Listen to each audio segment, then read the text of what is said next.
Hello everyone. आज की दुनिया में सुंदरता और सफलता का पैमाना अक्सर केवल बाहरी रूप रंग से लगाया जाता है। सोशल मीडिया पर नजर डालिए, इंस्टाग्राम, फेसबुक, हर जगह लोग अपने असली चेहरे को फिल्टर से ढककर और ज्यादा सुंदर बनाकर पेश करते हैं। कई लोग अपने शरीर या चेहरे से संतुष्ट नहीं रहते। हकीकत यह है कि शरीर के प्रति यही आसक्ति हमें बुढ़ापे, बीमारी और मृत्यु से सबसे ज्यादा डराती है। लेकिन जरा सोचिए, क्यों कोई व्यक्ति जन्म से ही आकर्षक, प्रभावशाली होता है और कोई साधारण? क्यों कोई दीर्घायु होता है और कोई अल्पायु? क्यों कोई निर्धन होते हुए भी सुंदर होता है और कोई समृद्ध होकर भी प्रभावशाली नहीं लगता? क्यों कभी कभी अमीर व्यक्ति भी छोटी उम्र का होता है जबकि कोई गरीब लंबी उम्र तक जीता है? शायद आप भी इन सवालों से गुजरे होंगे। क्या यह सब केवल भाग्य है या फिर जेनेटिक्स का खेल? आज की कड़ी में बौद्ध धर्म दृष्टिकोण से इन्हीं को समझने की कोशिश करेंगे। बौद्ध दर्शन हमें इस विषय पर एक गहरी दृष्टि प्रदान करता है। भगवान बुद्ध कहते हैं कि असली सुंदरता शरीर की बनावट या रूप रंग में नहीं है, बल्कि चित्त यानी मन की अवस्था में है। यही चित्त, यही कर्म हमारे आने वाले जन्म की रूपरेखा तैयार करता है। सुंदरता और कुरूपता, समृद्धि और निर्धनता, दीर्घायु और अल्पायु, सबका आधार यही कर्म और मन की स्थिति है। भगवान बुद्ध बताते हैं कि अकुशल यानी पाप कर्म की जड़ें राग, द्वेष और भ्रम होते हैं, जिनके द्वारा 3 शारीरिक पाप कर्म, 4 वाचिक पाप कर्म और 3 मानसिक पाप कर्म होते हैं। मानव जीवन काल में जिस भी प्रकार की भावना प्रबल होती है, वही रीबर्थ यानी पुनः भाव में निर्धारित करती है कि वह किस लोक में उत्पन्न होगा, अर्थात किस रेल में पैदा होगा। और शरीर की बनावट, आयु, परिस्थिति सब कुछ निश्चित करती है। भगवान बुद्ध ने कुल, कंभ, विभंग सुत्त के द्वारा इन सब के बारे में बताया था। यह सुत्त क्यों कहे गए थे, उसकी पृष्ठभूमि के बारे में जानेंगे। जब भगवान बुद्ध सावती स्थित जैतवन मठ में निवास कर रहे थे, वहां तोडैया नामक एक धनी व्यापारी रहता था। वह बहुत कंजूस था। उसने कभी भी भगवान बुद्ध या किसी को भी दान नहीं दिया था। वह हमेशा भगवान बुद्ध के बारे में गलत बातें करता था। उसका एक पुत्र था शुभ। व्यापारी अपना धन अपने पुत्र से भी छुपा कर रखता था कि कहीं वह खर्च न कर दे। अपनी मृत्यु के बाद उस व्यापारी ने अपने ही घर में एक कुत्ते के रूप में पुनर्जन्म लिया। बेटा शुभ उस कुत्ते से प्यार करता था, पर उसने पिता के द्वारा छोड़े गए धन को भी काफी ढूंढने की कोशिश करी, पर निराशा ही हाथ लगी। एक दिन जब वो व्यापार के लिए बाहर गया था, तब भगवान बुद्ध भिक्षाटन के लिए उसके घर में आए। तब उस कुत्ते ने भगवान बुद्ध पर भौंक दिया। बुद्ध ने कुत्ते को उसके पूर्व नाम तोडैया से संबोधित किया और उसे याद दिलाया कि उसने पहले कभी दान नहीं किया था, और अब बुद्ध पर भौंकने से उसे नर्क में भी पुनर्जन्म लेना पड़ सकता है। कुत्ते को अपना पिछला जन्म याद आया और वह सहम कर खाना पीना छोड़कर एक कोने में दुबक कर बैठ गया। खाना वैसा ही पड़े रहने पर स्वामी शुभ के पूछने पर सेवकों ने बताया कि भगवान बुद्ध ने ऐसा ऐसा कहा है। तब से कुत्ता सहम कर बैठा हुआ है। तब अगले दिन शुभ ने भगवान बुद्ध से जाकर पूछा कि उन्होंने कुत्ते को उसके पिता के नाम से क्यों पुकारा था। तब बुद्ध ने पशु योनि में उसके पिता के जन्म की बात कही। वह यह मानने को तैयार नहीं था। तब बुद्ध ने उसे सलाह दी कि वह कुत्ते को उसका पसंदीदा भोजन खिलाए और पूछे कि परिवार की संपत्ति कहाँ गड़ी है। शुभ ने बुद्ध के निर्देशों का पालन किया और वह कुत्ता बगीचे में भाग गया और उसने दिखाया कि खजाना कहाँ गड़ा हुआ है। इस तरह से उसे पिता की संपत्ति मिल गई। तब वह बुद्ध से जाकर पूछा कि समाज में लोगों के बीच विसंगतियों का कारण क्या है। बुद्ध ने शुभ को कर्म की प्रकृति को समझाने के लिए कहा, सभी प्राणी कर्म के स्वामी हैं, कर्म के उत्तराधिकारी हैं। कर्म से उत्पन्न हैं, कर्म से ही संबंधित हैं और कर्म ही उनका आश्रय है। कर्म ही है जो प्राणियों को हीनता और श्रेष्ठता के आधार पर विभेदित करता है।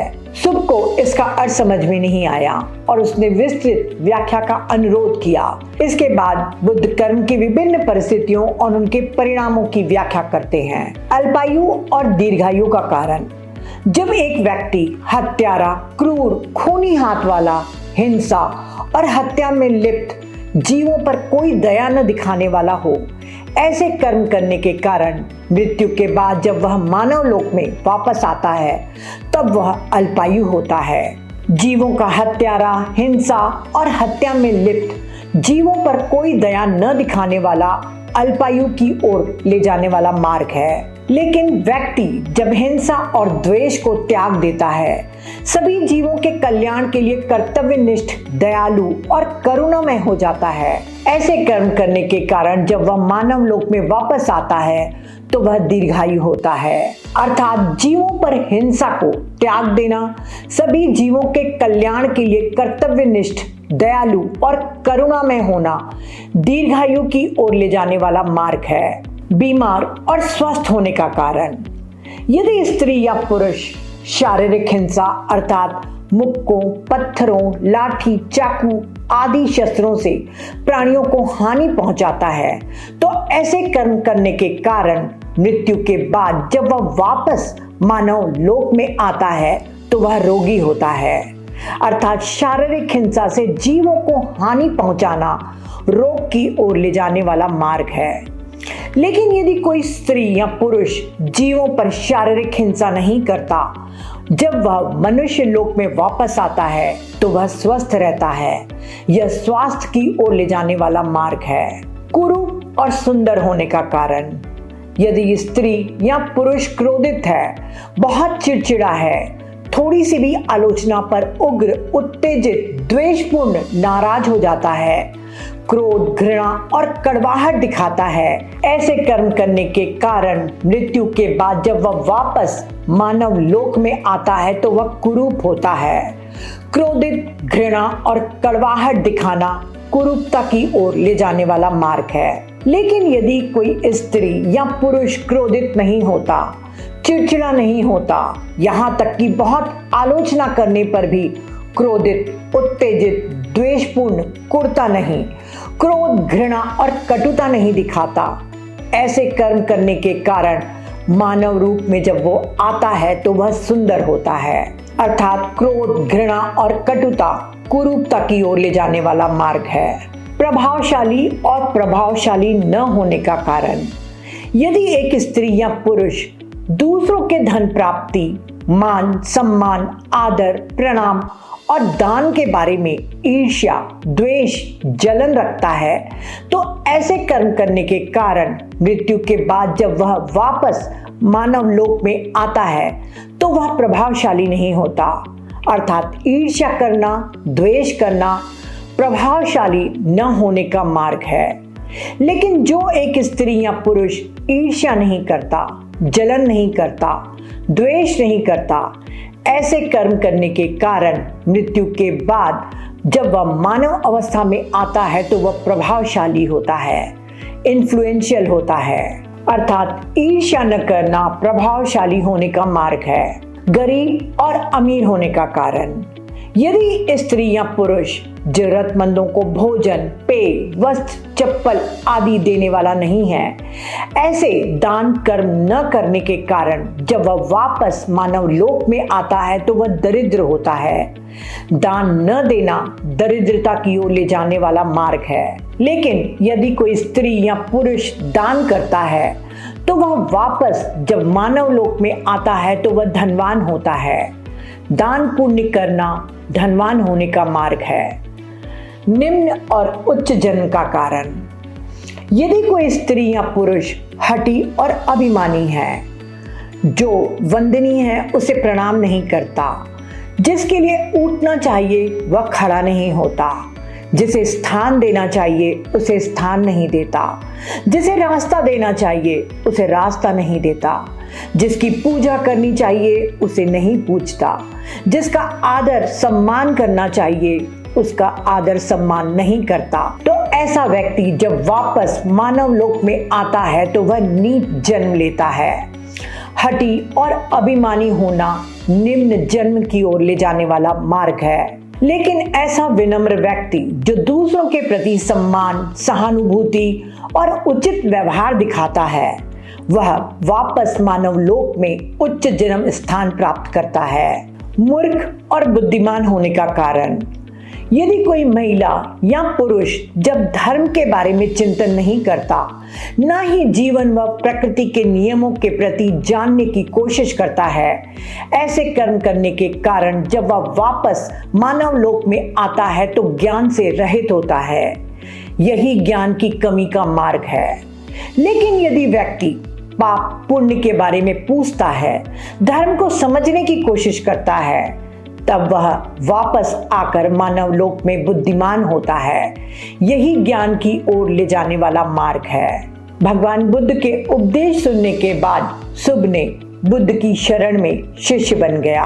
इस तरह भगवान बुद्ध ने सिखाया कि हमारे जो भी कर्म प्रबल भावना से जुड़कर काम करते हैं, वो भविष्य के जन्म की भूमि यानी कि रेल्म को निर्धारित करते हैं और यही हमारे रूप स्कंद यानी शरीर को भी बनाते हैं। इस तरह से हमने देखा कि हिंसा और हत्या अल्पायु बनाता है, अहिंसा, करुणा और दया दीर्घायु बनाता है, दूसरों को चोट पहुंचाना शारीरिक हिंसा रोगी बनाता है, किसी को हानि न पहुंचाना अच्छा स्वास्थ्य प्रदान करता है, क्रोध, चिड़चिड़ापन, कटुता, कुरूपता देता है, शांत, धैर्यशील और मैत्रीपूर्ण स्वभाव सौंदर्य प्रदान करता है, ईर्ष्या और जलन प्रभावहीनता देती है, ईर्ष्या से मुक्त, हृदय से प्रसन्न, प्रभावशाली व्यक्तित्व देता है, दान न करना गरीबी लाता है, दान और उदारता संपन्नता लाती है, अभिमान दूसरों का अनादर नीच जन्म देता है, नम्रता सम्मान और आदर देना उच्च जन्म देता है, धर्म की शिक्षा न लेना, प्रश्न न पूछना अज्ञानता की ओर ले जाता है, पाप और पुण्य के बारे में पूछना और धर्म को सीखना ज्ञानी बनाता है। सामान्य मनुष्य अच्छे और बुरे दोनों प्रकार के कर्म करता है, इसीलिए उनके जीवन में सुख और दुख दोनों होते हैं। हर पाप कर्म बुरे विचारों से शुरू होते हैं। ऐसे बुरे विचार जिनमें लालच, गुस्सा, भ्रम आदि हो, उनसे निपटने के लिए भगवान बुद्ध 5 प्रकार के उपाय वितक संस्थान सुत में अपने भिक्षुओं को बताते हैं। पहला, जब बुरे विचार आए तो उनके विपरीत अच्छे विचार मन में लाओ। जैसे गुस्सा आए तो करुणा सोचो, इससे बुरे विचार कमजोर हो जाएंगे। दूसरा, विचारों के परिणाम के लिए सोचना चाहिए कि ऐसे विचार मुझे दुख और अशांति ही देंगे। ऐसे परिणाम को समझते ही मन इन्हें त्याग देता है। तीसरा, जैसे आंखें बंद करके हम चीजों को नहीं देख पाते, वैसे ही जब विचारों पर ध्यान नहीं दिया जाता तब वे अनदेखा हो जाने से स्वयं ही शांत हो जाते हैं। चौथा, विचार क्यों आते हैं उस जड़ को ढूंढने का प्रयास करना चाहिए और हटाना चाहिए। जड़ निकलते ही विचार गायब हो जाएंगे। पांचवा, अगर सब प्रयास विफल हो जाएं, तो इच्छा शक्ति से मन को दबाओ। जैसे मजबूत आदमी कमजोर को दबाता है, इससे मन वश में आता है। ये तरीके अपनाकर मन शांत और एकाग्र होता है। अर्थात ये तरीके अपनाकर बुरे विचारों से हम दूर रह सकते हैं। तो फ्रेंड्स, सुंदरता, जवानी, धन और आयु ये सब अस्थायी हैं। सच्चा सौंदर्य उस चेहरे में नहीं जिसे हम आईने में देखते हैं, बल्कि उस हृदय में है जिसमें करुणा बसती है। भगवान बुद्ध ने हमें याद दिलाया है कि हमारा भविष्य हमारे अपने कर्मों से निर्मित होता है। यदि हम दया और क्षमा बोएंगे तो सुंदरता पाएंगे, यदि हम करुणा बोएंगे तो दीर्घायु और शांति पाएंगे। यदि हम उदारता बोएंगे तो समृद्धि हमारे द्वार पर आएगी। तो चलिए बाहरी आवरण से परे जाकर भीतर की उस अमर सुंदरता को जगाएं, जो न कभी मुरझाती है न कभी नष्ट होती है। इसी संदेश के साथ आज की कड़ी को यहीं विराम देते हैं। आपका जीवन केवल बाहरी रूप से नहीं बल्कि भीतर से भी सुंदर हो, यही शुभकामना है। आज के लिए इतना ही। Thank you.